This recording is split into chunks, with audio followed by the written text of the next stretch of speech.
আসসালামু আলাইকুম। Hot frozen cook থেকে আপনাদের সবাইকে স্বাগতম।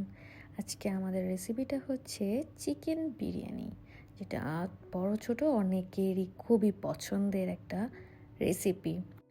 প্রথমে কড়াইতে গরম তেল দিয়ে আমি পেঁয়াজটাকে, এখানে আমি 2 কাপ পরিমাণ পেঁয়াজ কুচি নিয়েছি, সেটা আস্তে আস্তে করে ভেজে নিব, যাতে পেঁয়াজটা বেশি না, বাদামি রং হলেই চলবে।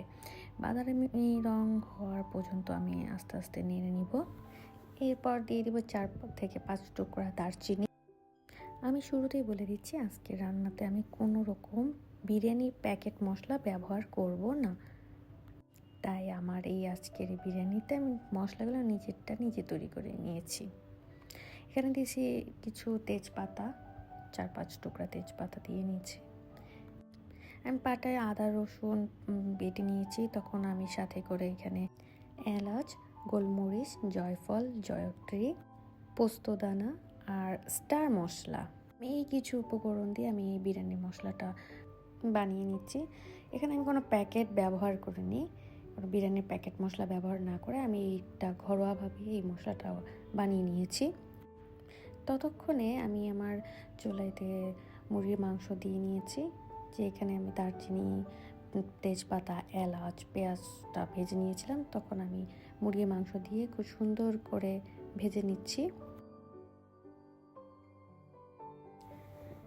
ততক্ষণে ভাজা হয়ে গেলে, অনেকটা হালকা হালকা ভাজা হলে, তখন আমি বিরিয়ানির যে মশলাটা বেটে রেখেছিলাম সেটা আমি মাংসের উপর দিয়ে দিলাম। দিয়ে ভালো মতো করে নাড়াচাড়া করে নিয়ে পাশ থেকে আমি কিছু ধনিয়া গুঁড়া দিয়েছি, জিরা গুঁড়া দিলাম। তারপর ভালো মতো নেড়ে নিচ্ছি। আমি এখানে কোনো হলুদ ব্যবহার করিনি, এখানে আমি সামান্য মরিচ গুঁড়াটা সামান্য 2 চামচের মতো ব্যবহার করা হয়েছে। আমি এই পর্যায়ে এসে আমি 2 চামচের মতো লবণ দিয়ে নিচ্ছি। লবণ দেওয়ার পর কিছুটা ভালো মতো করে নেড়ে নিয়ে এলাম। 1.5 থেকে 2 মিনিটের জন্য আমি মাংসটা ঢেকে রাখবো, তখন একটা অন্যরকম কালার চলে আসবে। আর সেই পর্যায়ে এসে আমি কিছুটা টমেটো সস দিয়ে দিব। টমেটো সসটা দিলে স্বাদটা আরও বেশি বাড়ে, কারণ এমনিতেও বিরিয়ানিতে টমেটো সসটা সবসময় ইউজ হয়। আমার মতো যারা টমেটো সস কোনো কিছু ছাড়াই শুধু খেয়ে থাকেন, তারা অবশ্যই কমেন্ট সেকশনে জানাবেন। কালারটা অনেকটা চেঞ্জ হওয়ার পর আমি এই কিছু আলু টুকরা দিয়ে দিব, কারণ আলুটা বাচ্চাদের অনেক পছন্দ, স্পেশালি আমার বেবির বেশি পছন্দ। এখানে আমি আলু দিয়ে অনেকক্ষণ আর একটু মাংস কষাই নিলাম। মাংস কষানোর পর তখন আমি এক পাশে পোলার চাল রেডি করতে হবে। এখানে আমি একটা মাঝারি একটু বড় পাতিলে তেল নিয়ে কিছু ঘি দিয়ে গরম করে তাতে আমি পোলার চাল দিয়ে দিলাম। চালটা নেড়ে আমি পানি দিয়ে হাফ সিদ্ধ করে নিয়েছি।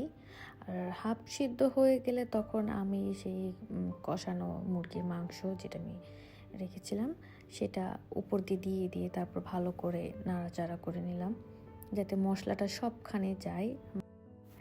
আস্ত 4-5টা কাঁচামরিচ দিয়ে দিয়েছি, কেটে দিয়ে নিয়ে আস্ত কাঁচামরিচ দিয়ে দেওয়া হয়েছে। ভালোভাবে নিচ থেকে উপরে করে আমি নেড়ে ঢাকনা দিয়ে ঢেকে নিয়েছিলাম। ঢেকে আমি 5 মিনিটের মতো রেখেছি। ভালোভাবে নিচ থেকে উপর করে উল্টে পাল্টে নেড়ে নিতে হবে, তাহলে নিচে লেগে যাওয়ার কোনো ভয় থাকবে না। এখন আমি এটা 5 মিনিট ঢেকে দমে রাখতে হবে। দমে রাখার পর তৈরি হয়ে যাবে আমাদের মজাদার চিকেন বিরিয়ানি, যা আমাদের ছোট বড় সবারই পছন্দ। আর আজকের রেসিপিটা যাতে ভালো লাগে থাকবে, আপনারা সবাই আমাকে লাইক করবেন, কমেন্টস করে জানাবেন সবার কেমন হয়েছে। আর অবশ্যই অবশ্যই অবশ্যই সাবস্ক্রাইব করবেন, আমার পাশে থাকবেন। আসসালামু আলাইকুম।